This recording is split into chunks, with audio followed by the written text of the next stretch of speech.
kehidupan menurut Imam Abdullah bin Alawi al-Haddad. Seperti mana yang diketahui, Imam Abdullah bin Alawi al-Haddad adalah seorang alim, wali min awliyaillah, seorang yang hidupnya diketahui dan telah dirakam dalam lipatan sejarah sebagai seorang yang sangat bertakwa, yaitu seseorang yang menghabiskan umurnya dalam mencari ilmu, mengajarkannya, berkhidmat kepada agama Allah Subhanahu wa taala, memperhambakan diri kepada Tuhannya, dan kemudian melakukan dakwah ilallah sepanjang umurnya. Dan beliau dikurniakan kelebihan demi kelebihan, yaitulah di antaranya amalannya Ratibul Haddad telah tersebar luas dalam dunia sehingga hari ini masih diamalkan oleh jutaan manusia. Beliau telah dikurniakan oleh Allah Subhanahu wa taala akan beberapa kitab-kitab yang sangat bermanfaat yang masih sehingga hari ini dibaca, dan banyak orang yang mendapat hidayah, yang mendapat bimbingan daripada membaca kitab-kitab beliau sehinggalah hari ini. Imam Abdullah bin Alawi al-Haddad, seperti mana yang kita ketahui pada perbahasan kita mungkin beberapa minggu yang terdahulu, dalam memperingati kehidupan beliau, kita telah bahaskan dengan menceritakan tentang asal-usul beliau, kelahirannya, dan karya-karya beliau secara umum. Tetapi pada malam ini kita ingin ambil topik yang sedikit khusus, yaitu tentang asas-asas kehidupan. Terlebih dahulu, sekiranya kita ingin menjawab soalan apakah asas-asas kehidupan, pertamanya untuk memahami soalan ini, dia adalah dengan mencari makna kepada istilah yang digunakan di situ. Kehidupan, ya. Bagaimanakah cara kehidupan itu dipandang ataupun ditulis oleh Imam Abdullah bin Alawi al-Haddad dalam karya-karyanya. Pertamanya kehidupan, ya, ataupun boleh kita simpulkan soalannya sebagai apakah pandangan hidup Imam Abdullah bin Alawi al-Haddad ataupun pandangan alamnya. Jadi pertamanya Imam Abdullah bin Alawi al-Haddad, saya ambil satu contoh daripada kitabnya Sabil al-Iddikar, peringatan tentang umur insan. Menganggap bahawa tentulah dari segi pandangan beliau yang bersumberkan Al-Quran dan Sunnah serta tradisi keilmuan Islam dalam mentafsirkannya, yaitu khususnya daripada aliran akidah Ahlus Sunnah wal Jamaah, khususnya aliran Asy'ariyah wal Maturidiyah, dan dari segi pegangan mazhabnya Imam Al-Haddad berpegang kepada mazhab Asy-Syafi'i, dan dari segi amalan batinnya pula berpegang kuat dengan amalan ahli tasawuf, bil khusus daripada aliran Imam Al-Ghazali, dan kitab mengambil manfaat yang besar daripada kitab-kitab Imam Al-Ghazali. Jadi paduan di antara tiga ini akan membentuk cara seseorang itu memandang hakikat. Ya, sehinggalah hari ini kita di alam Melayu juga berpandangan hidup yang sama, sekiranya kita juga dibesarkan dengan cara yang sempurna begini. Jadi kalau kita perhatikan daripada Al-Quranul Karim yang Imam Al-Haddad simpulkan dalam kitab Sabil al-Iddikar itu, atau peringatan tentang umur insan, kita ketahui bahawa insan ini umurnya bukanlah insan itu jadi, ada ia, bukanlah ia tercipta semata-mata untuk kehidupan di atas muka bumi ini. Bahkan kehidupannya di atas muka bumi ini adalah salah satu daripada perjalanan yang mesti dilaluinya. Bahkan sebenarnya kalau kita perhatikan dalam Al-Quran, dan Imam Al-Haddad menyebut tentang umur pertama insan, umur pertama kita adalah pada saat perjanjian alastu bi rabbikum yang disebut sebagai Al-Mitsaq. Itu disebut oleh Imam Abdullah bin Alawi al-Haddad saat Allah Subhanahu wa taala telah menghimpunkan seluruh zuriat Nabi Adam alaihi salam untuk berhimpun di depan Allah Subhanahu wa taala, diberikannya kita daya sama', iaitu daya mendengar, daya melihat dan memahami, dan kemudian diberikan kita juga daya bertutur. Seraya bila mana Allah Subhanahu wa taala bertanya kepada kita, alastu bi rabbikum, bukankah aku Tuhan kamu? Maka kita menjawab, bala syahidna. Itu adalah satu asas yang sangat kukuh dalam agama, sangat kukuh dalam kehidupan. Dan dari yang ayat 172 daripada suratul A'raf ini sepatutnya dijadikan asas kepada kehidupan setiap Muslim. Bahkan Profesor Said Muhammad Naqib Alatas telah menjadikan ayat ini sebagai punca kepada kehidupan beragama. Kerana apa?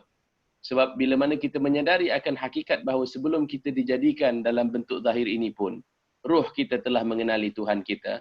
Dan dalam kita mengenali Tuhan kita itu, kita mengenali pertalian di antara kita dan Tuhan kita.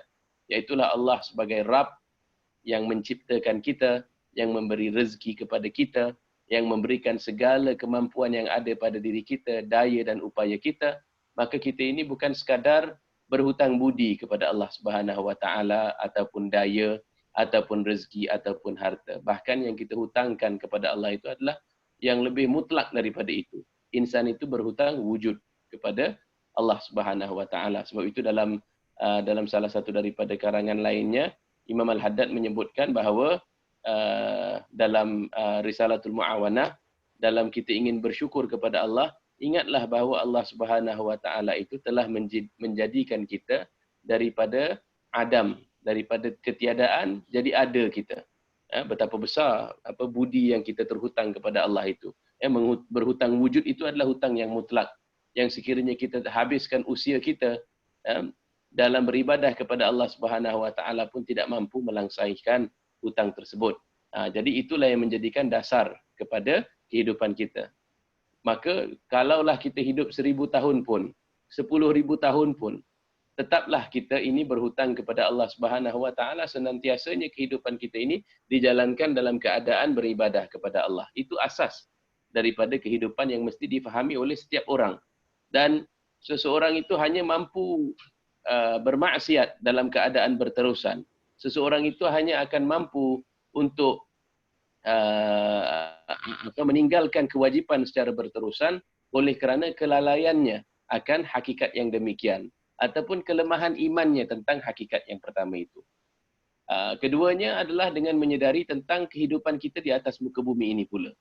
Dalam Sabilal Idzikar menyebutkan bahawa kehidupan kita dalam dunia ini pun melalui beberapa fasa. Ada fasa yang di antara alam mitak dan di alam ini, iaitu masa kita tinggal dalam rahim ibu kita. Kemudian bila mana kita dilahirkan, zaman kanak-kanak, zaman kita ini belum dipertanggungjawabkan sebab belum sampai kepada peringkat matang. Pada waktu itu yang diutamakan oleh Imam Abdullah bin Alwi Al-Haddad adalah faham pendidikan, iaitu tugas ibu bapa untuk sebaik mungkin memelihara fitrah dalam anak-anak. Yakni fasa pertama kehidupan kita adalah fasa yang kita ini dicorak dan dibentukkan oleh kedua ibu bapa kita. Kalau kita menjadi ibu bapa, maka itu adalah fasa kita bertanggungjawab kepada anak kita untuk memelihara fitrah mereka. Kalau kita jadi anak-anak, adalah dengan menyedari bahawa sekiranya kita diberikan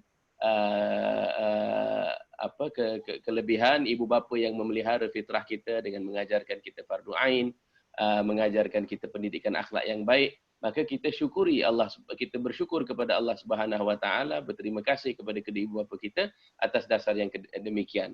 Namun sekiranya ada kekurangan sedikit, kekurangan di sana sini, hendaklah kita memaafkan mereka, hendaklah kita tetap mendoakan mereka, kerana bila mana saat kita dewasa, saat itulah kita mula dipertanggungjawabkan. Kerana pada saat dewasalah, yakni saat kita telah akil baligh, saat kita telah boleh memikirkan dan merenungkan tentang nasib kita, waktu itu menjadi tanggungjawab kita sendiri untuk membetulkan dan meluruskan akidah, iman dan hal ehwal iman dan segala yang dituntut oleh agama. Pada fasa kehidupan inilah harus kita fikirkan, yakni yang menjadi asas juga kepada kehidupan kita adalah memikirkan tentang keutamaan ilmu. Ada suatu fasal dalam kitab Imam Al-Haddad yang diberi judul Fusul Ilmiyah wal Usul Hikamiyah, yang mungkin boleh diterjemahkan secara kasar sebagai pembahagian daripada ilmu. Yakni ilmu itu dipecah-pecahkan Imam Al-Haddad jadi 40 fusul, pasal dan punca-punca kepada hikam ataupun kebijaksanaan. Di antaranya, yang pertama adalah Imam Al-Haddad menceritakan tentang perbezaan golongan arifin, golongan yang kenal akan Allah, dan golongan yang ghafil atau golongan yang lalai. Golongan yang diberikan kesempatan, diberikan kurniaan, anugerah oleh Allah Subhanahu Wa Taala untuk mengenalinya, apakah yang akan menjadi keutamaan dalam kehidupan mereka? mereka akan bertungkus lumus pada peringkat yakni bertungkus lumus untuk mengutamakan yang utama. Yang menjadi keutamaan pada mereka yang pertama sekali adalah bagaimana nak membetulkan iman mereka, yakni akidah mereka, dan bagaimana nak memperkukuh dan memperteguhkan yakin dan iman dalam diri. Ini asas. Sebab kalau tak ada iman, kalau akidahnya rosak, maka segala bangunan di atasnya itu tidak boleh terbina. Dia akan menjadi asas kepada kehidupan seseorang. Sekiranya seseorang itu rukun imannya masih kurang faham tauhidnya masih lagi bercelaru, maka saat itu kebaikan dan keburukan yang lain pun tidak akan memberi peran kepada asas kehidupannya. Jadi asas kehidupan bila kita berada di atas muka bumi ini, pertamanya mentahsihkan atau memperbetulkan iman. Kemudian bila mana dia sudah mencapai derajat tauhid yang mana dia tidak ragu lagi, dia yakin bahawa akan wujud Allah Subhanahu Wa Taala, dia yakin akan hari kebangkitan atau hari akhirat, dia tahu tentang redha Allah itu berserta dengan amal ibadah, murka Allah itu berserta dengan maksiat. Yakni dia tahu secara pokok dan gambaran kasarnya tentang agama Islam itu. Pada saat itu tugasnya dituruti dengan memurnikan tauhidnya daripada noda syirik yang tersembunyi. Sebab kadang-kadang boleh jadi kita dari segi akal kita menerima akan wujud Allah. Dari segi akal kita tidak tolak bahawa Allah yang memberikan rezeki. Tapi ada syirik-syirik yang tersembunyi.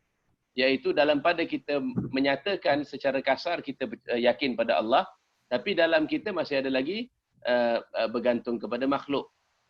Pada diri kita masih ada lagi mengejar selain daripada redha Allah. Dan itu akan zahir daripada perbuatan kita.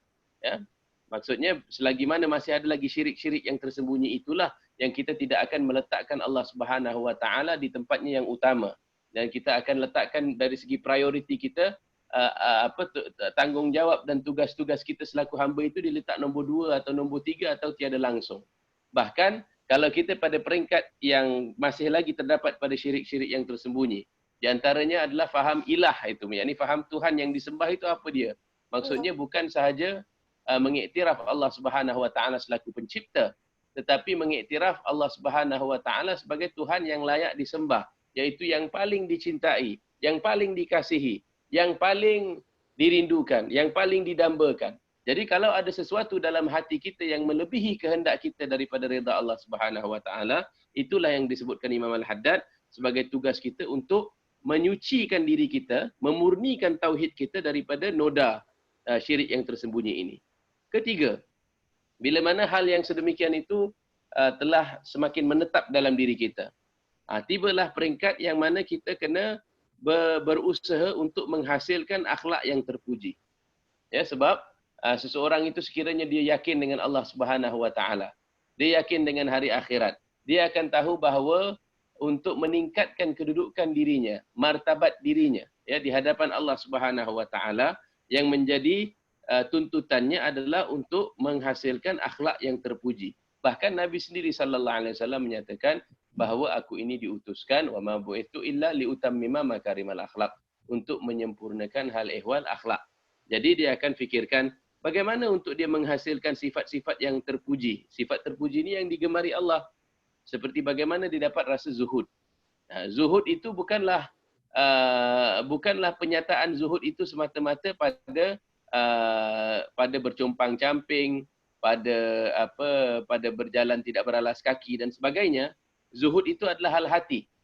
Zuhud itu adalah kenal akan Allah Subhanahu Wa Taala, kenal akan negeri akhirat, dan meletakkan negeri akhirat itu pada tempatnya, dan menyedari akan hakikat dunia, umpamanya dengan membaca banyak daripada koleksi hadis, khasnya hadis-hadis seperti kumpulan hadis seperti Riyadhus Salihin, hadis Arba'in fi Usuluddin, yakni karangan Imam Nawawi, Adabul Mufrad dan sebagainya, hadis-hadis yang memperkukuh sifat mulia itu, akan menyedari dia secara perlahan-lahan bahawa dunia itu pun adalah fana. Dunia itu tidaklah dikejar kecuali dia akan mengakibatkan seseorang itu luput hatinya daripada akhirat. Maka dia akan menghasilkan sifat zuhud. Dia akan berusaha bagaimana supaya dapat ikhlas, yakni ibadahnya supaya tak ada dua dalam hatinya. doanya supaya tidak ada dua dalam hatinya. Jadi itu ikhlas. Dan hati yang kemudian bila mana dia semakin kukuh tauhidnya, akan mewujudkan keadaan yang mana saudaranya yang Muslim itu akan merasa aman dengannya. Ya, sesuai dengan sabda Nabi, Al-Muslim man salimal muslimuna min lisanihi wa yadihi. Iaitu seseorang Muslim itu adalah para Muslim yang lain akan merasa aman daripada lisannya dan daripada tangannya. Bagaimana hal demikian itu boleh terhasil apabila seseorang itu memiliki tauhid dan iman yang kukuh? Apabila kita meyakini akan Allah Subhanahu wa taala, kita menginginkan benar akan redha Allah. Kita akan memperlakukan dengan sebaiknya segala makhluk Allah. Kita akan memperlakukan sebaiknya sesuai dengan perintah Allah. Sebab itulah menjadi kita akan menghormati hak-hak orang Muslim. Ya, kita akan menjaga anggota badan kita daripada menyakiti mereka. Kita akan menjaga hak-hak mereka ke atas kita. Dan kita akan memelihara hati kita daripada dengki dan hasad terhadap mereka dan berbuat khianat kepada mereka. Ya. Kemudian setelah selesai ataupun yakni setelah semakin baik usahanya menghasilkan akhlak yang terpuji itu, dia juga bertanggungjawab untuk menghakis daripada dirinya akan akhlak-akhlak yang buruk. Umpamanya seperti tamak haluba. Sifat tamak haluba itu seharusnya beransur-ansur kurang apabila seorang itu makin yakin akan negeri akhirat. Sebab dia akan tahu misalnya dengan banyak membaca Al-Quran, ya, khasnya dengan pemahaman. Yani kalau tidak dia menguasai bahasa Arab, maka sekurang-kurangnya melalui tafsir dan terjemahan Al-Quran, dia akan ketahui bahawa bersedekah itu sangatlah digalakkan, membantu saudaranya itu sangat digalakkan, dan tidak akan, yakni umpamanya Allah menyatakan seseorang itu tidak akan mencapai derajat albir atau kebaikan selagi mana dia belum memberi daripada apa yang ia suka, ya.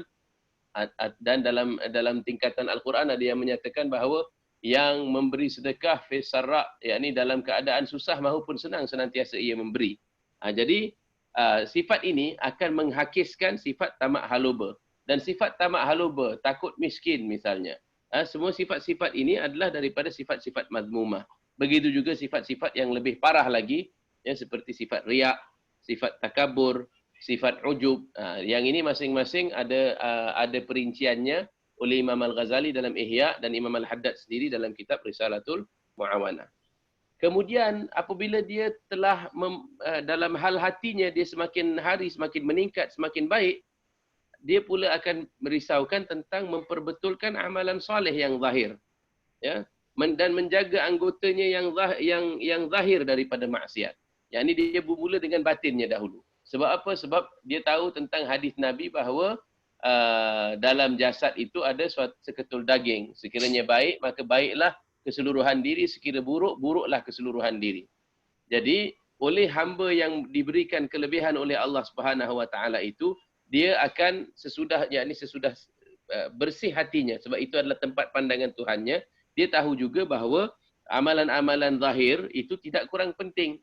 Ya, dia akan memusatkan bagaimana kaifiatnya dapat dilakukan dengan sempurna, ya, bagaimana misalnya dia akan mendalami ilmu fiqh, ya, sebatas tuntutan agama, bagaimana misalnya untuk dia tambahkan amalan-amalan sunatnya, ya, bagaimana dia untuk menjaga apa yang disebut sebagai ketirisan dalam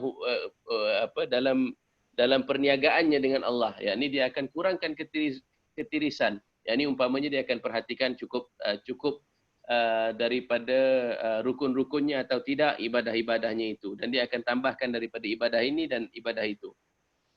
Nanti bila mana hal hubung kait di antara hamba dan Tuhan itu sudah disusun dengan baik. Ya, maksudnya dia dah yakin, yakni sebab dia tahu itu tujuan hidup kita. Tujuan hidup ni adalah kita ini dijadikan sebagai dengan tujuan untuk jadi hamba Allah, dan nasib terakhir kita bergantung kepada perkara-perkara yang di atas yang baru disebutkan itu. Barulah nanti bila dah selesai semua hal yang atas itu, dia akan fikirkan bagaimana nak meluruskan hal ehwal kehidupan. Yang ini bagaimana nak mengurus dengan baik. Barulah difikir tentang hal sara hidup. Dan ini juga akan ia hadapi dengan sifat wara'. Sifat wara' itu adalah sifat berhati-hati daripada terjerumus kepada kancah kehinaan. Wara' itu bukan sahaja menjaga diri daripada terjatuh kepada perkara yang haram. Bahkan wara' itu ada tingkatan-tingkatannya, kata Imam Al-Ghazali. Di antara tingkatan yang lebih tinggi daripada sekadar menjauhi daripada segala yang haram, termasuklah wara' daripada perkara yang makruh. Ada pula wara' daripada hak orang lain. Dan yang lebih tinggi daripada itu adalah wara' daripada hatta perkara yang mubah, yang dibenarkan. Dia tidak akan terlalu banyak dalamnya, yakni dia akan ambilnya dengan sifat qanaah, bercukup dengan apa yang ada. Dia akan takallul, dia akan mengurangkan daripada harta yang mubah itu untuk supaya dapat dia kembangkan potensinya di akhirat, yakni sama ada melalui bersedekah ataupun melalui peningkatan ibadah. Jadi perhatilah di sini apa yang Imam Haddad sebutkan tentang tingkatan-tingkatan keutamaan dalam asas kehidupan. Yakni betapa seseorang yang menjaga dari segi susunan yang Imam Al-Haddad dah susunkan ini, betapa seseorang itu adalah menuju kepada kejayaan yang sebenar. Dan kita harus sedar, yang ini yang Profesor Naqib Alatas sebut pada zaman kita ini, kita harus sedar cabaran zaman kita adalah cabaran kata-kata kunci yang dialihkan maknanya. Kata-kata kunci yang tidak lagi berakar punca daripada Al-Quran, tetapi yang telah dipengaruhi oleh pandangan hidup yang bersifat materialistik, yang bersifat keduniaan. Yang ini kata kunci itu masih tetap sama, tapi maknanya dah berbeza.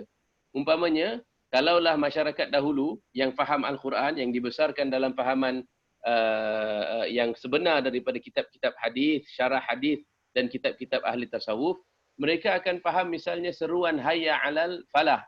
Ya, marilah kita ke arah kejayaan. Yang dimaksudkan kejayaan itu yang disebutkan tadi itulah mendapat yakin, ya, mendapat tauhid yang betul, mendapat sifat-sifat yang terpuji, dapat banyak daripada amal-amal kebaikan. Mereka minta umur panjang pun adalah supaya dalam keadaan taat kepada Allah dan Rasul. Hari ini orang masih guna istilah hayya 'alal falah, marilah ke arah kejayaan. Tapi kejayaan itu telah disempitkan maknanya hanya kepada yang tahap yang keenam atau ketujuh tadi itu, yang terakhir, lapisan terakhir. Itu yang mereka hendak berjaya. Bukannya yang berjaya pada peringkat-peringkat yang sebelum itu. Akidah mereka belum jelas, mereka tak risau. Mereka masih lagi penuh dengan sifat-sifat mazmumah, mereka tak risau.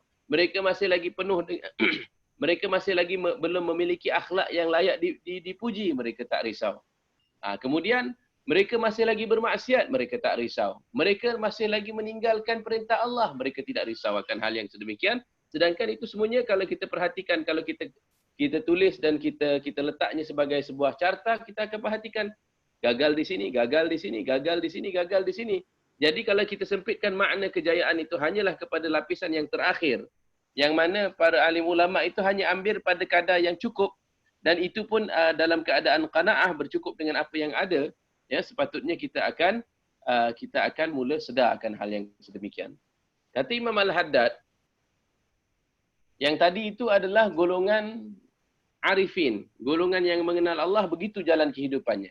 Tapi golongan ghafilin pula macam mana? Yakni golongan yang lalai. Yakni yang dilalaikan dengan dunia. Yang pandangan alamnya itu adalah terbentuk daripada apa yang dapat dicerap oleh panca inderanya yang 5. Kemudian apa yang dibantu oleh akalnya berdasarkan masyarakat yang ia besar dalamnya. Jadi kalau diperhatikan, masyarakat semuanya mengutamakan nombor 1. Ini yang tingkatan yang kumpulan lagi satu pula akan memulakan dengan dia akan mengutamakan hal ehwal sara hidup. Dia pastikan hidupnya senang. Ya, kemudian maksudnya dia akan bertungkus lumus. Kalaulah masyarakat pada zaman kita menyatakan pada zaman sekarang ini yang paling penting daripada asas kehidupan adalah seseorang itu mesti memiliki pendidikan. Subhanallah. Yang tadi masalah kejayaan disempitkan kepada kejayaan duniawi. Pendidikan, ilmu disempitkan kepada perkara-perkara yang membantu dalam hal ehwal sara hidup seseorang semata-mata. Jadi dia belajar 10 tahun di sekolah, ya. 10 tahun, campur universiti 15 tahun, ada yang belajar sampai 20 tahun supaya dia dapat langkah yang berjaya dari segi keutamaan seseorang itu. Kemudian dia akan fikirkan dari segi pendidikan pula, dia akan utamakan jurusan-jurusan yang mana boleh meningkatkan kadar kebolehpasarannya. Ya.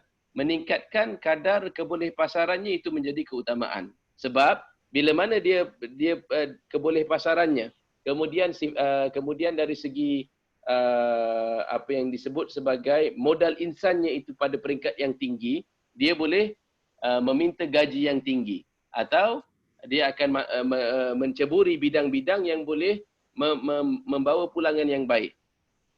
Untuk apa? Tujuannya bila mana dia dah secure, ya, dah selamat dari segi keperluan zahirnya, dia akan fikirkan bagaimana pula lepas ini untuk menjamin keselesaan, ya, untuk mendapat kelazatan, kenikmatan.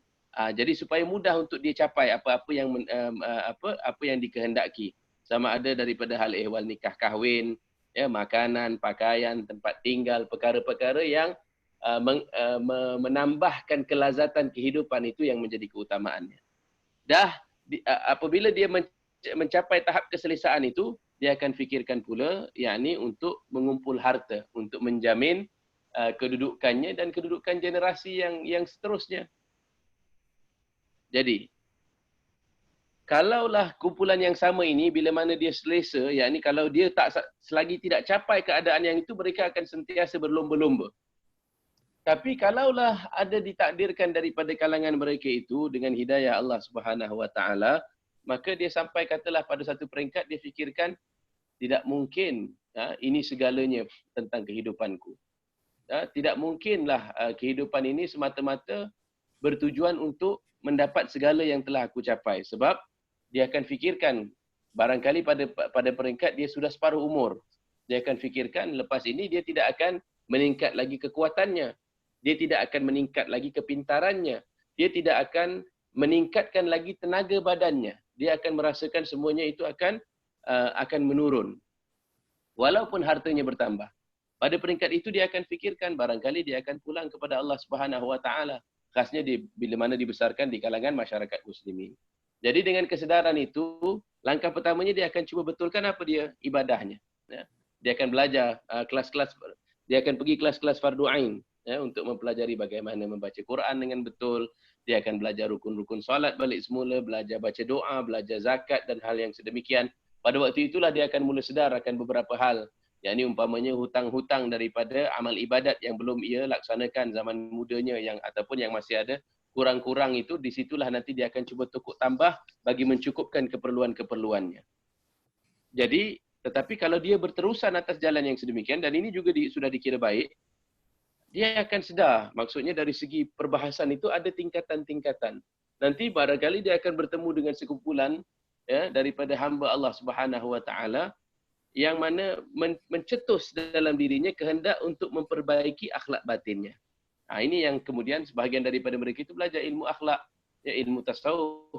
Waktu itulah nama-nama seperti kitab-kitab Imam Haddad dibukanya. Kitab Syiarus Salikin dipelajarinya. Ini kitab karangan Syekh Abdul Samad Palembang. Dia akan cari kitab-kitab Imam Al-Ghazali. Sebab ini semuanya adalah pakar-pakar dalam hal jiwa. Dia akan menumpukan untuk membersihkan hatinya. Tapi kalau kita fikirkan, kalau seseorang itu telah melunakkan hal ehwal nafsunya sepanjang umurnya, maksudnya katalah dia telah dibela nafsunya itu untuk biasa dengan riak, untuk biasa dengan ujub, untuk biasa dengan takabur, untuk biasa dengan tamak haluba, untuk biasa dengan hasad, maka lebih susah untuk mengikis berbanding orang yang macam tadi itu. Walaupun tidak mustahil tentunya. Nanti sesudah selesai hal ehwal akhlak ini, dia akan fikirkan pula tentang bagaimana memperteguhkan iman dan tauhid dalam dirinya. Waktu itulah mungkin dia ambil serius akan hal yang demikian. Dia mengambil zikir. Waktu itu dia belajar amalkan ratib secara konsisten, belajar zikir secara konsisten. Ya. Jadi itulah yang merupakan hukum terbalik di antara golongan yang bermula daripada keadaan tidak sedar kepada sedar, dan golongan yang bermula dalam keadaan dia sudah pun mengetahui apakah yang wajib bagi dirinya. Kalau kita perhatikan, Imam Al-Haddad adalah orang daripada kategori pertama yang tadi itu. Tetapi dia berkehendak supaya semua masyarakat itu mengikuti jalan as-salafun as-salih, jalan dakwah, dan sebab jalan mendekatkan diri kepada Allah Subhanahu Wa Taala. Sebab itulah dia utamakan dakwah itu kepada setiap lapisan masyarakat supaya sampai kepada balik kepada keadaan asal. Itu yang dimaksudkan dengan asas kehidupan menurut Imam Abdullah bin Alawi Al-Haddad, ya, yang terbalik. Saya ingin tambahkan satu lagi di sini sebab kita mungkin dah hampir 1 jam, adalah tentang ilmu, ya, sebab tadi kita ada sebut tentang ilmu, tentang faham ilmu yang disempitkan maknanya pada zaman kita ini sebagai sebagai ilmu akademik semata-mata, ya, yang ilmu untuk maksudnya pekerjaan dan sebagainya. Imam Abdullah bin Alawi Al-Haddad dalam sebuah lagi fasal, iaitulah fasal ke-16 atau ke-15, dia menyatakan tentang apakah ilmu yang paling bermanfaat. Dan di sini kita ketahui bahawa ilmu itu adalah hak milik seseorang Muslim yang paling bernilai buatnya. Sebab dengan ilmu, ya, insan itu boleh mencapai ke ufuk malakut. Ya. Dengan ilmu lah seseorang itu boleh mempertingkatkan martabat dan kedudukan dirinya. Dengan ilmu lah seseorang itu boleh terpelihara daripada api neraka. Ya. Dengan ilmu seseorang itu boleh mengharapkan syurga. Dengan ilmu seseorang itu boleh memperbaiki hal dirinya. Dengan ilmu seseorang itu dapat mengubah nasib dirinya. Ya. Jadi tentang ilmu itu, Imam Abdullah bin Alawi Al-Haddad, ya, mengikuti cara yang telah ditetapkan Imam Al-Ghazali sebelum itu, menyatakan bahawa ilmu yang paling bermanfaat sekali, ya, adalah ilmu yang paling mirip, yang paling menyerupai ilmu yang dijelaskan dalam Al-Quran dan hadis Nabi sallallahu alaihi wasallam. Ya, subhanallah. Ya, barangkali maksudnya Al-Fakir sendiri, saya sendiri dan ramai daripada rakan-rakan yang saya kenal, banyak daripada kita baru bertemu kitab Imam Haddad ni lewat dalam hidup kita. Yakni menyedari akan hakikat ilmu ini saja adalah satu nikmat yang besar Allah berikan pada kita. Ya. Padahal sebenarnya dalam Islam itu ada istilah fardu ain. Ya. Ada yang dimaksudkan istilah fardu ain, iaitu ilmu yang wajib. Hanya sahaja bila mana ilmu fardu ain itu disempitkan, yakni disempitkan maknanya kepada sesuatu yang dapat dicapai seorang pada zaman kanak-kanak ataupun zaman remajanya, maka ilmu itu tidak ataupun dia tidak dijelaskan tentang apakah maksud ilmu yang berstatus fardu ain. Kita tahu yakni penyempitan makna fardu ain sebagai tuntutan kepada diri peribadi dari segi ibadah-ibadah zahir. Itu yang dimaksudkan fardu ain. Tapi sebenarnya fardu ain itu, kalau Imam Al-Haddad menyatakan di sini, adalah ilmu yang pertamanya menyatakan tentang al-ilmu billah. Ilmu yang menyatakan tentang keberadaan, kewujudan Allah Subhanahu wa taala dan cara mengenalinya. Ilmu yang menerangkan kepada kita tentang sifat-sifat Allah, nama-nama Allah. Yakni mengetahui dan mengenali sifat-sifat Allah itu mempengaruhi diri kita. Kemudian segala af'al Allah Subhanahu wa taala, mengetahui segala perintah Allah Subhanahu wa taala, mengetahui buah daripada mengenal Allah. Yani apa hasil daripada kenal Allah? Kita harus tahu akan semua itu. Itu lebih utama daripada banyak ilmu lain yang kita habiskan malam-malam yang kita tidak tidur, yang kita habiskan waktu berjam-jam dalam perpustakaan. Ilmu yang kita sanggup terbang kepada negeri-negeri lain mencarinya. Ilmu yang kita sanggup memalukan diri kita, menghinakan diri kita mencapai ilmu tersebut. Ya, ilmu-ilmu yang itu yang kita pusatkan itu bukanlah yang pada fardu ain, tapi yang fardu ain yang boleh menghasilkan kebahagiaan yang hakiki, yang ini kita abaikan. Ya, kerana kita ingat ini adalah ilmu yang boleh dia belajar bila-bila masa dia nak. Sebab di setiap surau, di setiap masjid pun ada ajar ilmu ini. Tetapi yang kita tak sangka-sangka bahawa ilmu itu akan mempengaruhi pola pemikiran kita, ya, cara kita memahami kehidupan. Kemudian ilmu itu juga merangkumi apa yang mendekatkan diri dengan Allah Subhanahu wa taala. Yakni umpamanya, ya, kita kalau ingin berkawan dengan seseorang, kita akan tanya, ya, dengan sahabat kita, saya akan dipindahkan tempat bekerja lepas ini. Saya diletakkan di bawah si fulan yang dia akan menjadi dekan departmen saya itu. Bagaimanakah orangnya? Nanti teman kita yang biasa berteman dengan orang itu, dia akan ceritakan tentang hal orang itu. Ya, dia katakan mungkin Orang ini dia suka kalau kita cerita tentang bunga-bunga misalnya. Dia suka kalau kita ajak dia makan roti canai dan sebagainya. Ya, itu caranya adalah untuk kita mendekatkan diri kepada si fulan itu adalah dengan mempelajari sifat-sifat yang digemari. Lepas tu kita kena tahu pula apa pantang dia, kan? Pantang dia jangan kita lambat bila berjumpa, jangan kita begini, jangan kita begitu dan sebagainya. Jadi sekarang ini kita ni dijadikan sebagai hamba Allah, ya.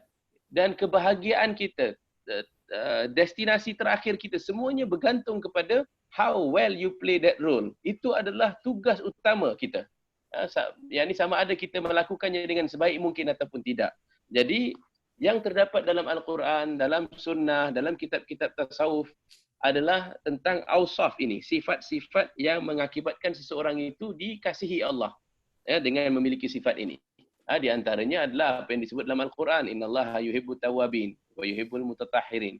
Allah itu cinta, kasih Allah itu pada golongan yang daim bertaubat, golongan yang bersuci. Jadi kena faham apa maksud tathhir, apa maksud taubah dengan makna yang sebenar.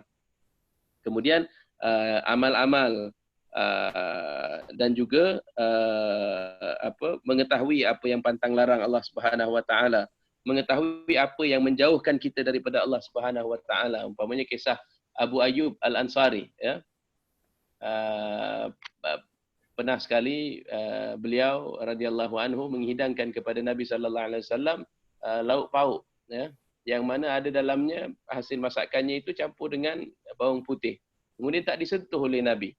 Dia katakan, adakah, yakni au kama qal, ya, maknanya ditanyakan kepada baginda Nabi, adakah haram makanan ini sehingga tuan hamba tidak makan daripadanya? Maka baginda Nabi sallallahu alaihi wasallam jawab, tidak, sebab dalamnya itu ada bawang putih dan aku ini bertutur dengan para malaikat, dan malaikat itu suka wangi-wangian. Ini walaupun hukum makan bawang putih itu tidak haram, tapi itu menunjukkan di sini bagaimana Nabi sallallahu alaihi wasallam itu manusia yang paling penuh adab, yang paling syarat adab. Jadi tugas kita mempelajari ilmu itu adalah mempelajari adab. Mempelajari adab, sebab adab inilah yang upaya kita mendekatkan diri kepada Allah Subhanahu Wa Taala, dan Al-Quran dan Sunnah itu semuanya adalah mengajarkan adab insan. Kalau kita faham adab dengan erti katanya yang luas, erti katanya yang sebenar, iaitu meliputi pengakuan, yakni pengiktirafan dan perlakuan yang bersesuai dengan kadar dan martabat segala sesuatu dalam martabat kewujudan. Dan juga kita kena belajar bagaimana rujuk dengan Allah Subhanahu Wa Taala, ya, bagaimana hukum yakni bagaimana berdoa dengan Allah Subhanahu Wa Taala dan segalanya, semuanya ini diajar dalam Al-Quran dan Sunnah. Jadi ini ilmu-ilmu yang paling bermanfaat, yang paling diutamakan, dan asas kehidupan kita itu, ya, yang mungkin saya boleh sebutkan lagi satu di sini adalah asas utama kehidupan kita adalah kita mesti memiliki ilmu tentang hakikat kehidupan dan bagaimana memperbaiki kedudukan kita dalamnya untuk kita mencapai tujuan kita diwujudkan. Baik, saya kira kita dah pun sampai kepada jam 10.20. Mungkin boleh kita beri laluan untuk satu atau dua soalan, insya-Allah. Tafadhal. Ustaz,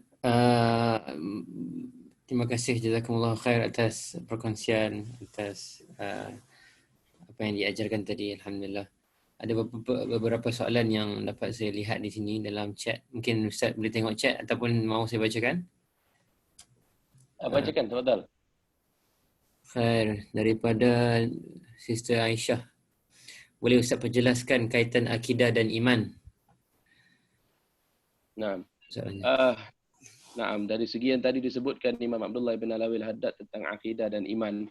Pertamanya, alim ulama kita memanglah membezakan akan dua hal yang demikian itu.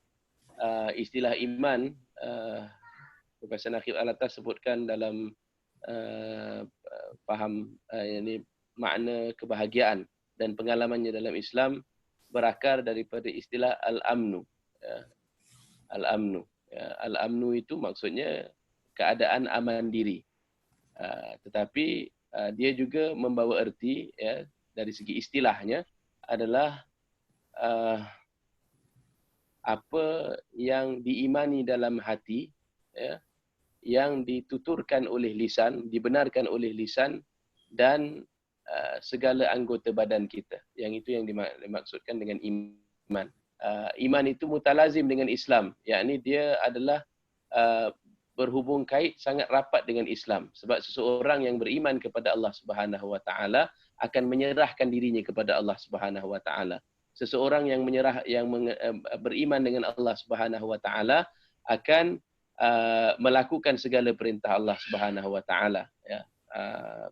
Sementara akidah, ya, daripada perkataan akad atau ikatan, daripadanya terbit istilah i'tiqad, itu merupakan pegangan ataupun perkara-perkara yang diimani tadi, ya. Akidah ini suatu ilmu, satu rubuh ilmu yang dipelajari tentang apakah yang wajib kita percaya tentang Allah Subhanahu wa taala, sifat-sifatnya, yang tentang mempelajari akidah itu boleh memperkukuhkan iman seseorang. Ya, akidah itu merupakan pegangannya. Jadi masing-masing istilah ini berhubung kait satu dengan yang lainnya. Nah, begitulah mungkin yang boleh disebut sedikit sebanyak untuk menjawab soalan saudari Aisyah. Tapi kalau kita ingin memperdalaminya, maksudnya menuntut sesi-sesi khas lah untuk kita pelajari kitab-kitab akidah itu. Khair Ustaz, ada soalan lagi? Lagi 2 soalan. Saya bacakan satunya daripada saudara Arif. Assalamualaikum, saya Arif. Nak bertanya Ustaz, apakah bahan bacaan yang terbaik dalam bidang tasawuf dan apa nama kitab yang boleh kita jadikan panduan dalam kehidupan kita? Terima kasih Ustaz. Nah, saya suka kalau bila mana membahas kitab-kitab tasawuf ini, sebab kita sedang menelaah kitab-kitab Imam Haddad yang kebanyakannya memanglah dalam genre tasawuf. Kitab Imam Haddad adalah antara kitab yang paling selamat untuk kita telaah. Ya, sebab kitab-kitab Imam Haddad, sebab Imam Al-Haddad itu sendiri, tarikah yang ia pilih atau jalan yang ia pilih untuk mendekatkan diri kepada Allah adalah tidak lain daripada Al-Quran dan Sunnah. Jadi segala kata-katanya itu telah disaring sehinggalah yang terhasil itu semuanya perkataan-perkataan yang selamat. Dari segi tarikah Al-Ba'alawi yang tarikah Imam Al-Haddad sendiri merupakan menjalaninya, dinyatakan bahawa tarikah itu adalah paduan daripada pembawakan Asyadziliyah yang merupakan isqatut tadbir, iaitu melepaskan tadbir kepada Allah Subhanahu wa taala, dan upaya mujahadah, iaitu jalannya Imam Al-Ghazali, iaitu mujahadah melawan hawa nafsu. Jadi tarikah Al-Ba'alawi ini adalah khasnya yang apabila dirumus oleh Imam Abdullah bin Alawi Al-Haddad, mengutamakan 5 hal tonggaknya, utamanya, iaitu ilmu, amal, khauf, iaitu takut kepada Allah Subhanahu wa taala, wara', yakni berjaga-jaga daripada terjerumus kepada sesuatu yang menghinakan, dan ikhlas kepada Allah Subhanahu wa taala. Jadi kitab-kitab Imam Haddad ini yang menceritakan tentang apakah kitab-kitab tasawuf yang baik untuk kita baca, ada terdapat dalam kitab Risalatul Muawanah. Dalam di situ atau Book of Assistance dalam bahasa Inggerisnya. Di situ Imam Al-Haddad ada menyarankan untuk kitab-kitab tasawuf yang baik untuk dibaca. Di antara kitab-kitab yang menjadi amalan para sada Al-Ba'alawi, selain daripada kitab Imam Al-Haddad, adalah Imam Al-Ghazali. Imam Al-Haddad menyatakan antara kitab yang paling bermanfaat, yang menghimpunkan ilmu yang tadi dimaksudkan itu adalah pertamanya Bidayatul Hidayah, karangan Imam Al-Ghazali. Ya, Bidayatul Hidayah. Diikuti dengan tingkatan yang lebih sikit kitab Minhajul Abidin. Kemudian kitab Ihya Ulumuddin. Dan juga kitab Al-Arba'in fi Usuluddin, ya, 40 prinsip agama. Ini kitab-kitab Imam Al-Ghazali yang disaran oleh Imam Abdullah bin Alawi Al-Haddad, yang boleh membentuk peribadi dan akhlak yang baik, membentuk ilmu yang luhur, membentuk amalan-amalan yang baik. Selain daripada itu, yang turut menjadi saranan oleh para sada Al-Ba'alawi adalah kitab Awariful Ma'arif, Awariful Ma'arif oleh Imam As-Suhrawardi, dan juga kitab Risalah Al-Qushairiyah. Kitab-kitab ini, ya, adalah yang merupakan kitab-kitab yang merupakan punca kepada karangan-karangan Imam Al-Haddad dan para pendahulu daripada tarikah Al-Ba'alawi. Namun begitu, pada zaman kita sekarang dan pada zaman Imam Al-Haddad pun, para ulama mengetahui bahawa kitab-kitab tasawuf ini ada darajat-darajat dan tingkatan-tingkatannya. Yang ini ada tingkatan-tingkatan kitab-kitab tasawuf yang bermanfaat buat semua orang. Tetapi ada pula tingkatan kitab tasawuf yang hanya boleh memanfaatkan segelintir. dan membahayakan yang lain. Dan ada kitab yang maksudnya manfaatnya lebih sedikit lagi. Maksudnya manfaatnya hanyalah boleh dinikmati daripada golongan yang lebih kecil lagi berbanding mudarat yang boleh ia berikan kepada masyarakat yang belum memiliki persediaan yang khusus. Jadi untuk mengetahui apakah kitab-kitab yang maksudnya yang lebih baik kita lewatkan, ataupun sebenarnya kalau kita dah mencukupi dengan tingkatan yang kitab-kitab Imam Haddad, Al-Ghazali dan sebagainya ini, termasuklah kitab Risalah Kusyairiyah dan Awariful Ma'arif, dan juga kitab-kitab umpamanya seperti karangan Fariduddin Attar tentang tentang kehidupan Hilyatul Auliya, kehidupan para aulia, tabakat para sufi, ini dari segi karangan berkenaan kehidupan mereka. Ini semuanya memberi manfaat secara umum. Yang inilah yang patutnya menjadi pusat kita.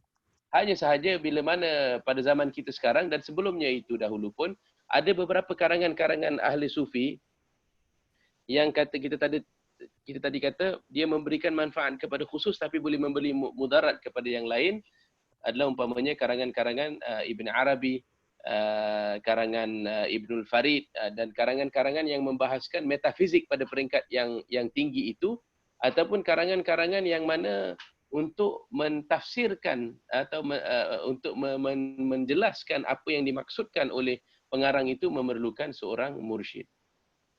Baik. Ustaz, jazakumullah khair.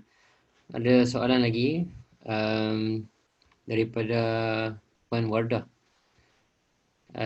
Boleh saya minta Habib terangkan pasal hutang budi yang diterangkan oleh Profesor Sanaqi dalam kitab Faham Agama dan Asas Akhlak. Nah, tadi kita katakan bahawa yang dimaksudkan keadaan keberhutangan insan itu merujuk kepada keadaan yang mana Allah Subhanahu Wa Taala adalah yang menyebabkan kita ini diwujudkan daripada hal kita tiada. Yang ini adalah semata-mata anugerah Allah, semata-mata kebebasan dan kehendak Allah Subhanahu Wa Taala. Sekiranya ia tidak berkehendak, maka kekallah kita dalam adam, tidak mencium bau wujud pun kita ini. Jadi apabila Allah Subhanahu Wa Taala telah berkehendak untuk mewujudkan kita, diberikan kita rupa, diberikan kita nama, dijadikan kita ahsanut taqwim, sebaik-baik ciptaannya, dan diberikan kita peluang untuk mencapai nasib yang baik, nasib yang mulia, iaitu dalam akhirat kelak sekiranya kita mengikuti kandungan perintahnya dalam perjanjian asal itu, iaitu mitsaq.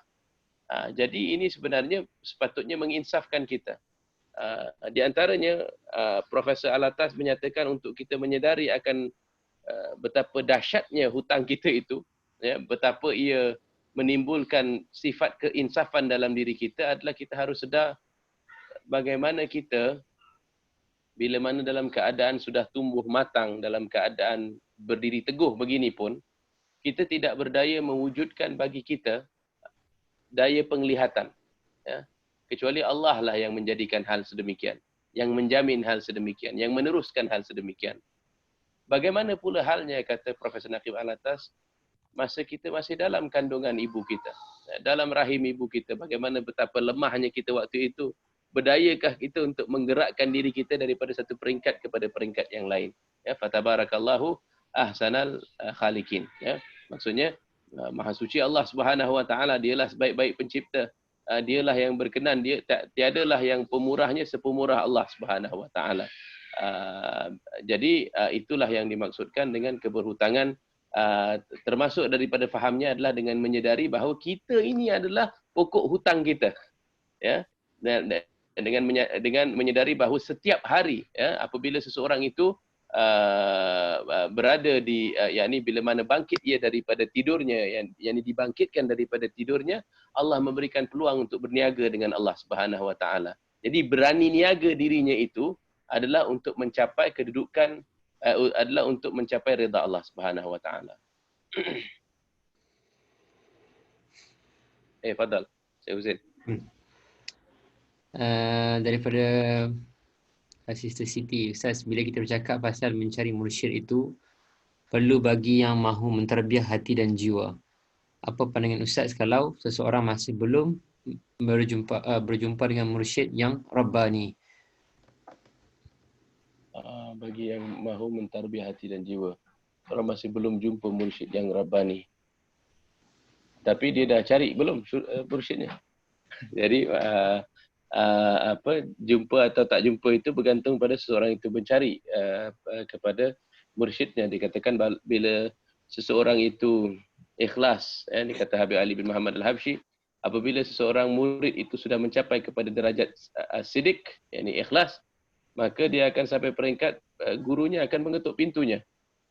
Pintu hatinya ke, ataupun hadir secara zahir ke, ataupun melalui karangan-karangannya dia akan menunjukkan jalan.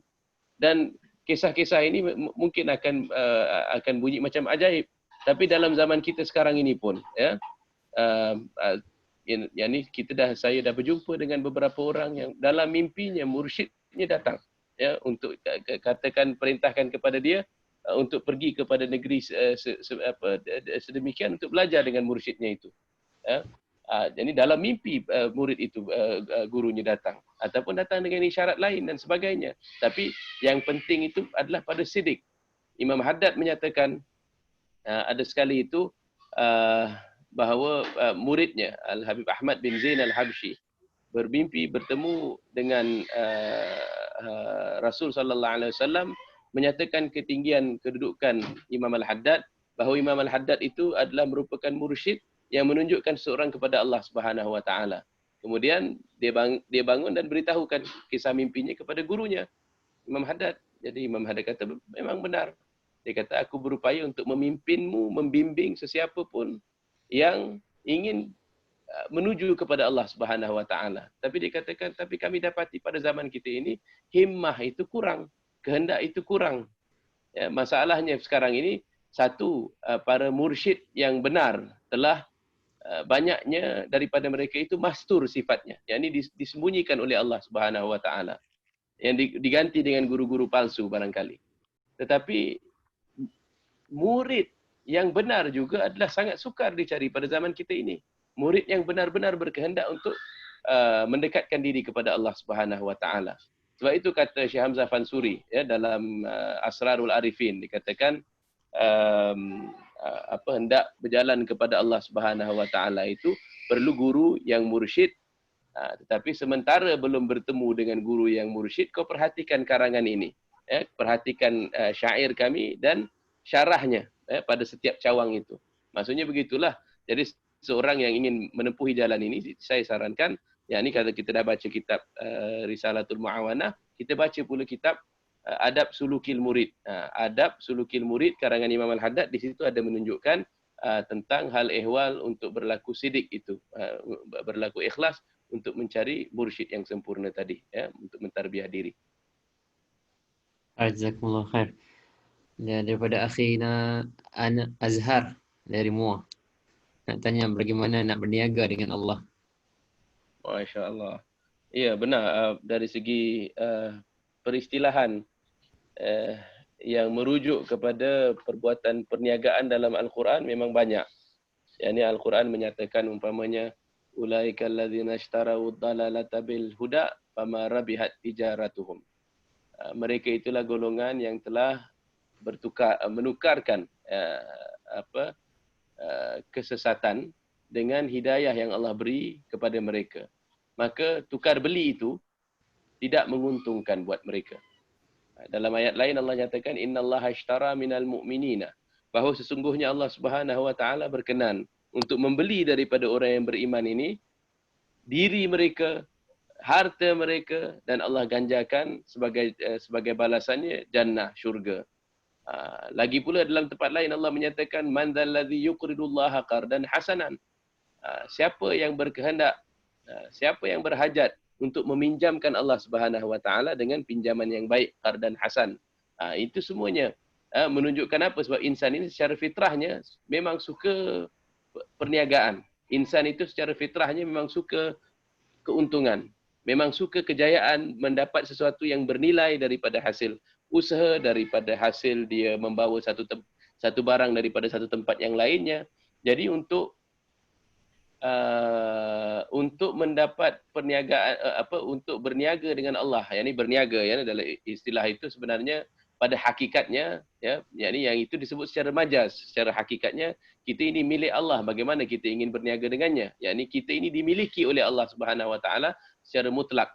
Ibadah kita itu adalah yang kita lakukan dengan rela hati sesuai, tapi itu pun tidak akan mampu memenuhi hak Allah. Hanya sahaja bila mana diistilahkan sebagai perniagaan ini adalah untuk kita fahami apakah yang ingin kita capai itu. Apakah yang paling layak untuk kita kejar dan apakah yang dituntut untuk kita mendapat yang dikejar. Sebab itulah kita belajar daripada macam di dunia ini pun kita belajar dengan sifu-sifu. Sifu-sifu itu aja apa yang paling bernilai dan apa yang kita lebih baik kita kejar berbanding yang lain. Bagaimana cara nak mendapatkannya dan sebagainya. Jadi begitu juga di tentang hal ehwal perjalanan ke akhirat ini, para ulama yang telah menempuhi jalan itulah yang mengetahui kita harus kejar rida Allah, ya, mahabbatillah. Imam Al-Haddad dalam Adab Sulukil Murid katakan jangan kejar karamah, jangan kejar karamah, jangan kejar kasyaf. Ya, perkara-perkara itu adalah antara pemberian-pemberian yang Allah berikan kepada hamba-Nya yang dikehendakinya, tapi itu bukan tujuan ibadah. Ya. Tujuan ibadah itu adalah untuk meraih mahabbatillah di atas muka bumi ini. Dan mahabbah itu pun ada tingkatan-tingkatannya. Di antaranya yang paling tinggi adalah mengejar rida Allah itu sendiri. Untuk merasa syauq kepada Allah Subhanahu Wa Taala.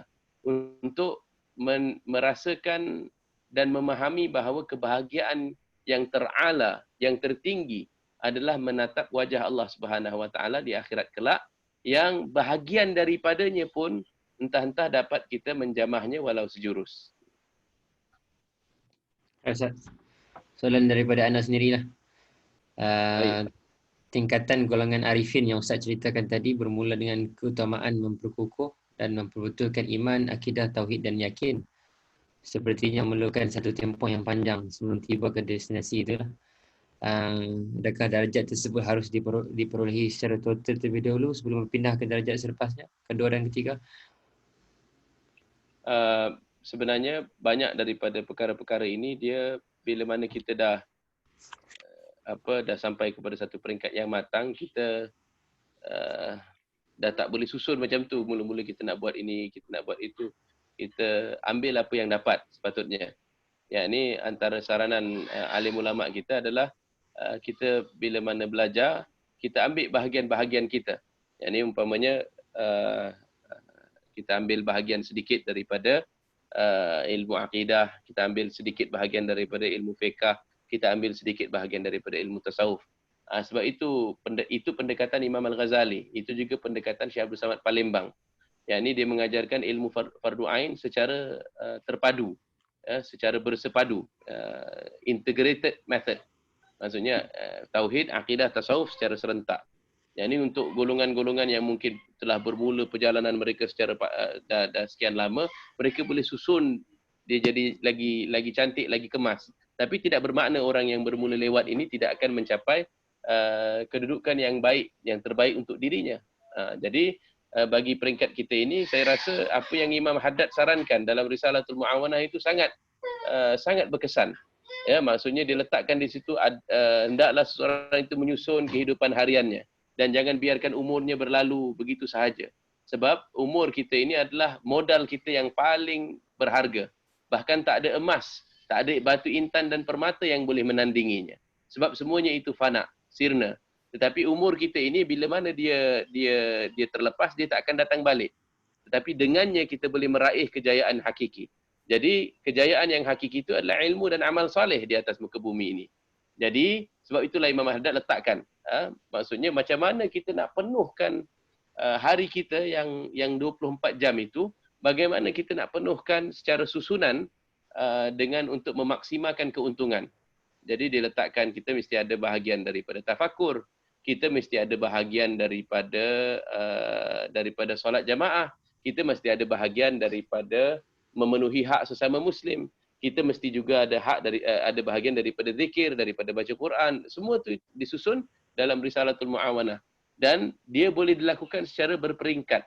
Yang ini sampailah kita tingkatkan ilmu, tingkatkan amal dalam keadaan secara bergraduasi. secara sedikit demi sedikit, tetapi dia akan menetap dalam diri kita. Secara kita tak sedar, kita akan memanfaatkan waktu kita dengan sebaik mungkin. Baik, Ustaz. Dan mungkin terakhir daripada Ana sendirilah. Tadi Ustaz dah beritahu pasal hasil daripada mengenal Allah tu akan membuahkan sesuatu. Jadi boleh ceritakan sedikit tentang buah itu, hasilnya itu. Nah, kalau kita baca kitab Syiarus Salikin misalnya, Syekh Abdul Samad Palembang ada sebut banyak tentang thamaratul ilm, buah daripada ilmu. Umpamanya apabila kita mengenal Allah Subhanahu wa taala dan kita mengenal akan betapa peritnya azab api neraka dan betapa peritnya terpisah daripada Allah Subhanahu wa taala, buahnya kita akan bersegera dan selalu bertaubat. Orang-orang yang diberikan kesedaran akan Allah Subhanahu wa taala akan sampai satu peringkat yang mana apabila katalah dia dibiasakan bangun malam, tetapi satu malam itu dia terlepas daripada bangun malam, dia akan tanyakan, kenapa Allah Subhanahu wa taala tidak jemput aku lagi untuk bertutur dengannya? Kenapa tidak aku jemput untuk berbicara sulit dengan Allah Subhanahu wa taala? Itu buah daripada kenal Allah. Orang yang tak kenal, dia bangun tengah hari pun tak apa, kan? Nanti qada macam itu. Tapi kalau dia kenal Allah Subhanahu wa taala, dia tahu bahawa ada benda yang dia buat tak kena misalnya. Begitu juga orang yang lebih kenal akan Allah Subhanahu wa taala, akan khaufnya juga lebih tinggi, takutnya itu. Yakni umpamanya ibarat menteri bagi seorang raja dengan rakyat yang tak pernah bertemu dengan raja itu kecuali pemberian raja itu dapat rasa sipi-sipi macam tu dalam tu. Rakyat itu rasa macam tak ada benda yang dia hilang, walaupun sebenarnya dia masihlah rakyat itu, dia masihlah bergantung pada rajanya untuk banyak perkara. Tapi menteri yang dekat dengan raja itu, katalah raja itu takdirkan, raja itu bertitah, besok si fulan ini yang pada peringkat yang katalah dia menduduki jabatan tinggi, lepas ini dia tidak boleh lagi masuk tingkat atas, off limits untuk si fulan itu. Dia akan rasa dia akan rasa tercabar, dia akan rasa sedih, rasa sempit hatinya. Jadi dia punya sifat khauf tu, takutnya itu adalah dia tidak akan melanggar batasan raja itu tadi. Itu khauf. Begitu juga harap. Ya, ini kata Imam Al-Haddad menyatakan bahawa mereka yang mengenali Allah Subhanahu wa taala, ya, memiliki sifat harap yang jauh lebih tinggi daripada yang tidak kenal Allah. Sebab dia tahu pemurahnya Allah, macam mana betapa pemurah Allah Subhanahu wa taala itu. Jadi harapnya akan jadi lain, cintanya pun akan jadi lain, syauqnya akan jadi lain. Semuanya itu adalah yakni bila mana dia rasakan keindahan bersama dengan Allah Subhanahu wa taala, kenikmatan muraqabah ataupun kenikmatan bermunajat. Tak ada kenikmatan yang boleh menandinginya di atas muka bumi, bermunajat dengan Allah, berhadapan dengan wajah kekasih. Yakni kalau kita kita berhadapan dengan kekasih yang fani, yang di dunia ini pun kita tahu nikmatnya. Yakni sehingga kan ada orang-orang yang cintawan-cintawan yang handal itu sanggup bergadai, sanggup macam-macam ya untuk kumpul hartanya, untuk kumpul duitnya, untuk pinang si fulan yang dia suka. Apa lagi dengan Allah Subhanahu wa taala yang nikmatnya tak ada tolak banding, dapat bermunajat dengannya itu. Itu semua buah daripada mengenal Allah. Jazakumullah khair Ustaz. Dan untuk yang lebih terperinci itu terdapat dalam Fadal. Terdapat dalam memperdalam dalam itu ada Imam Haddad sebutkan dalam kitab Adab Sulukil Murid, iaitu tentang ciri-ciri murid yang sadiq, itu menceritakan tentang hasil daripada pendidikan yang sempurna ini, pengenalan yang baik itu. Okey, khair. Syukran jazilan saya ucapkan sekali lagi kepada Ustaz, dan tiada lagi soalan dalam chat box ni. InsyaAllah kalau ada yang ingin bertanya boleh terus mungkin di Facebook Al-Hadad Foundation boleh bertanya di situ, saya akan sampaikan kepada Ustaz insyaAllah di hari yang dibolehkan. InsyaAllah mungkin itu akan berakhir di sini. Kita doakan kepada Ustaz kita, Ustaz Muhyiddin Al-Atas. Semoga Allah berkati ilmu yang disampaikan tadi dan tingkatkan lagi ilmunya Ustaz kita supaya lebih lagi dapat menyampaikan kepada kita insyaAllah. Dan semoga-moga Allah beri kesihatan lagi kepada Ustaz sepanjangnya dan panjangkan umur dengan rahmatnya. supaya dapat lagi berkongsi dalam majlis-majlis yang lain insya-Allah. Dan moga-moga perjumpaan ini yang serba ringkas ini Allah berkati dengan para malaikat pun turut menaungi majlis-majlis ilmu seperti ini insya-Allah. Dan doakan juga perkumpulan ini dapat dilangsungkan lagi dalam masa akan datang insya-Allah. Khair, kita minta Ustaz doakan sikit dan kita akan tutup majlis insya-Allah. Amin. Bismillahirrahmanirrahim. Alhamdulillahirabbil alamin hamdan yuwafi ni'amahu wa yukafi mazidah ya rabbana lakal hamdu kama yanbaghi li jalali wajhika wa li'azimi sultanik subhanaka la nuhsi thana'an 'alaika anta kama athnaita 'ala nafsik walakal hamdu hatta tarda walakal hamdu idza radit walakal hamdu ba'da ridha. Allahumma salli wa sallim ala sayyidina wa maulana Muhammadin fil awwalin wa salli wa sallim alaihi fil akhirin wa salli wa sallim alaihi fi kulli waqtin wa hin wa salli wa sallim alaihi hatta tarithal arda man 'alaiha wa anta khairul warithin. اللهم إنا نستحفظك ونستودعك أدياننا وأبداننا وأنفسنا وأهلنا وأموالنا وكل شيء أعطيتنا اللهم اجعلنا وإياهم في كنفك وأمانك وعياذك وجوارك من شر كل شيطان مريد وجبار عنيد وذي عين وذي بغي ومن شر كل ذي شر إنك على كل شيء قدير اللهم حثنا بالتقوى والاستقامة وعدنا من موجبات الندامة في الحال والمال إنك سميع الدعاء وصل اللهم بجمالك وجلالك على سيدنا محمد وعلى آله وصحبه وسلم وارزقنا كمال المتابعة له ظاهرا وباطنا يا أرحم الراحمين بفضل سبحان ربك رب العزة عما يصفون وسلام على المرسلين والحمد لله رب العالمين. Alhamdulillah, jazakumullah khair juga kepada semua yang hadir pada majlis kita malam ini insya-Allah. Boleh join lagi ke majlis kita yang akan datang insya-Allah. Kita sudahi dengan tadilah doa tadi dan kita tutup majlis kita kali ini. Alhamdulillah. Assalamualaikum warahmatullahi wabarakatuh. Waalaikumsalam.